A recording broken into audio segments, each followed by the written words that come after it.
Grabe. Nagbuhat ako ng lima, oo tama, 5 sakong bigas. Tinulungan ko si Papa. Bali, hindi ko naman siya yung nilagay sa ulo. Yung ano lang naman, yung pagsakay lang naman dito sa sasakyan. Buti na lang talaga. Talagang, ang tawag nun? Yung talagang nagbubuhat na ako ng mabibigat kasi nga 'di ba pag nag-gym ka mabibigat yung binubuhat mo. Ang hirap naman. Wala po kasi yung operator namin, wala. Kaya mag-isa ngayon si Papa. Ayun o. Mag-isa siya ngayon kasi nanganak ng asawa niya. Kaya ako yung tumulong sa kanya magbuhat. Tuwang-tuwa pa nga si Mama dahil nga nakaya ko daw. Kasi siya po, hindi niya nakaya kasi nga yung likod niya. Yung ganun na siya, yung kubaan na. Kaya talagang bawal na po siya magbuhat ng mabibigat.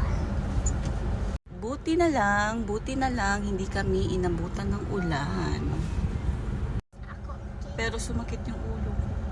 Pero okay lang naman, hindi ganun talaga yun. Hindi, kumbaga, nagmamadali din kasi ako dahil nga po uulan, siguro nabigla. Pero okay lang, nag-exercise naman ako kanina kaya okay lang yun. Pero sumakit yung ko yung ang tawag nito, yung balikat ko kasi nga mabigat siya. Kasama pa yung legs kasi nga pag hindi mo kayang buhatin, syempre isasama mo itong tuhod para makasakay siya dito sa sasakyan. Pero sana pag deliver namin ng bigas, merong bubuhat kasi mahirap na ako lang mag-isa, wala kaming kasamang lalaki. Yung driver ka na tapos kargadora ka pa. Ay. And dito na kami mag-deliver ng bigas.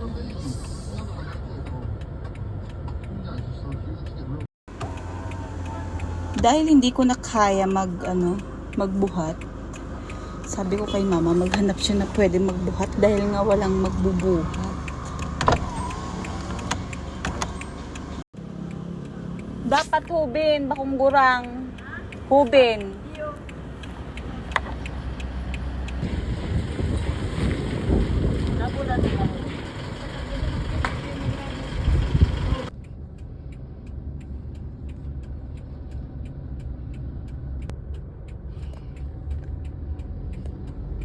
The next day. Hi, good morning. Aayusin ko yung mga baon ng mga bata.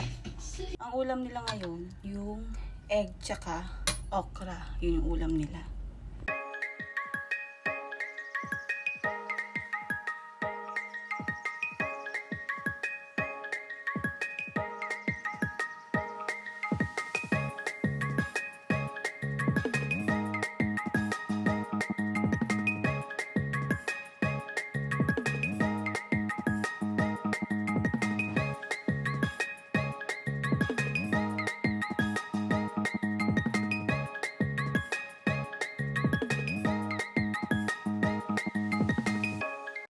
Kain tayo. Makikisabay na ako sa kanila. Habang kumakain sila, kakain na din ako. Okra.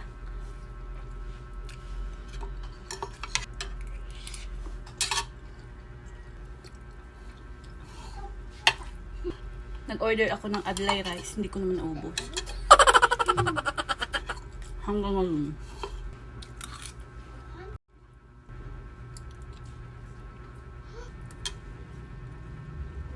Kung nag-diet kayo, dapat dun pa din sa proper way.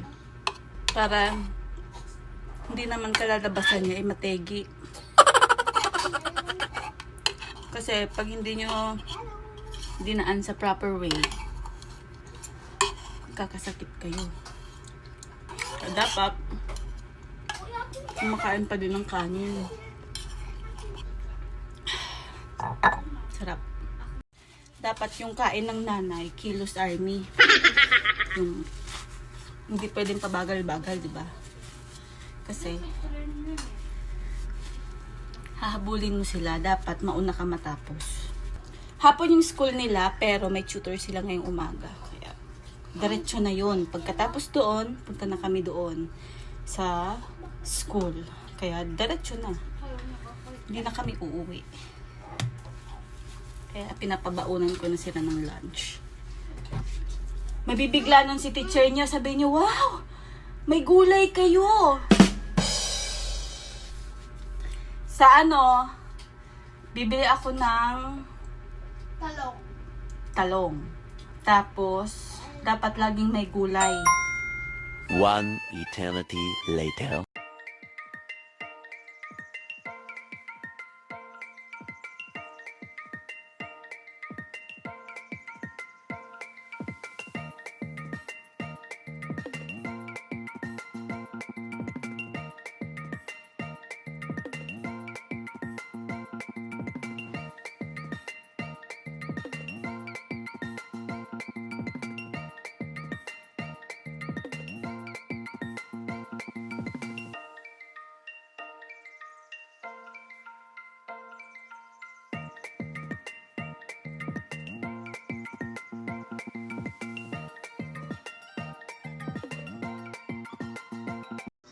Ayun, naayusan ko na sila. Natapos ko na din yung mga hugasin.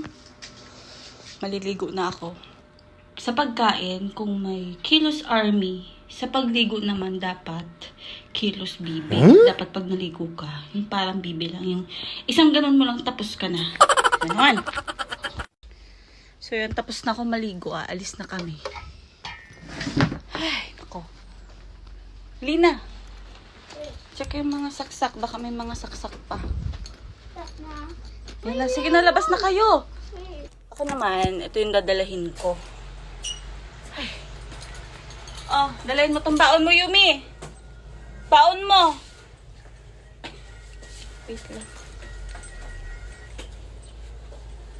Ay.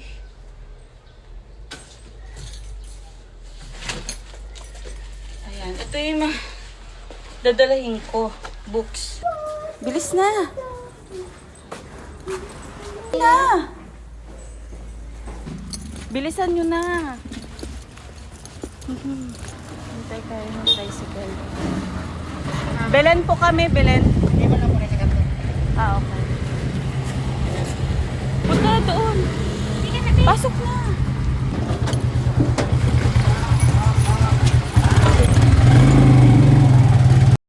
Nandito na kami. Tutor muna sila. Hello, teach. Tao po. Nahatid ko na yung mga bata para ako laging hinahabol. Ay, nakakaloka. Ang daming gagawin. Ayun, si Madam Bets kasama ko.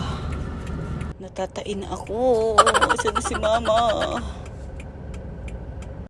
Hindi ko pwedeng iwan yung sasakyan dahil baka ma-wheel clamp na ko. A few moments later. Anong tig-order mo? Makikihati na lang ako sa inyo. Malamit ang pork ng daman.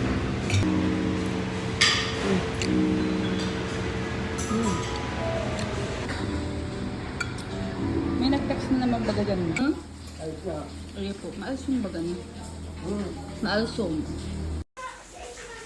Mahilig lang ako nitong kumain pero tamad ako magbalat.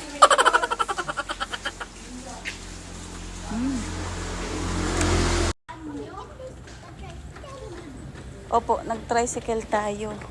Hello! Ayun po nga, di. Thank you po.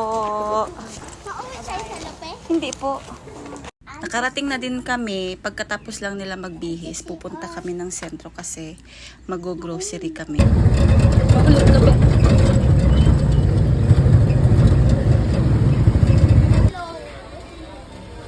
Asan ang pillow? Asaan? Purple ka pa. 5. Nakarating na kami. Ayun sila. Okay, nandito na kami.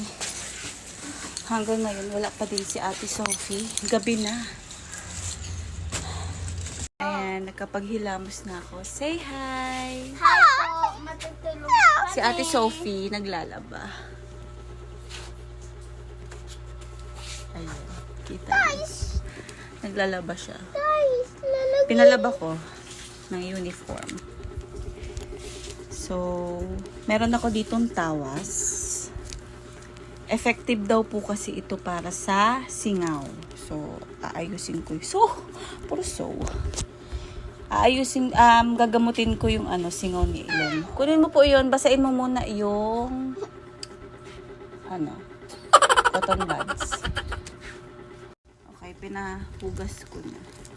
Wait lang. Huwag ka mag-cry. Ay, nako, ready na si ate. Wala pa nga. Hold mo lang to, Yumi, kasi baka makaano dito sa higaan. Nako, wala na tayong higaan. Ano na lang ato? Wait, nana ka.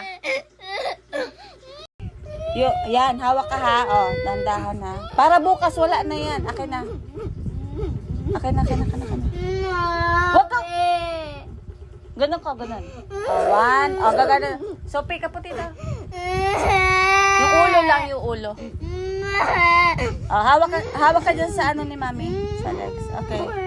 O, dandahan. Igaganyan ko. Wag ka umiyak. Wala pa nga eh.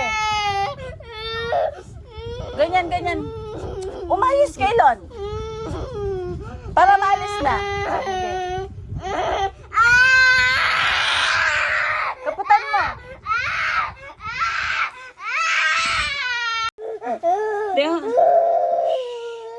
Masakit?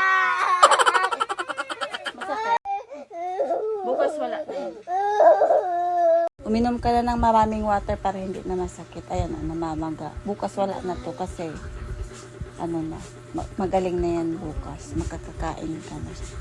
Namamaga siya. Guys, Tingnan po. napaiyak ako, guys. Napaiyak ako. Ay, nakipag-isa. Matulog na. Punta doon. Good night. Bye. Bye-bye ka na. Bye. Bye-bye na. Bye. Oh, wala siya sa mood. Bye. Watching my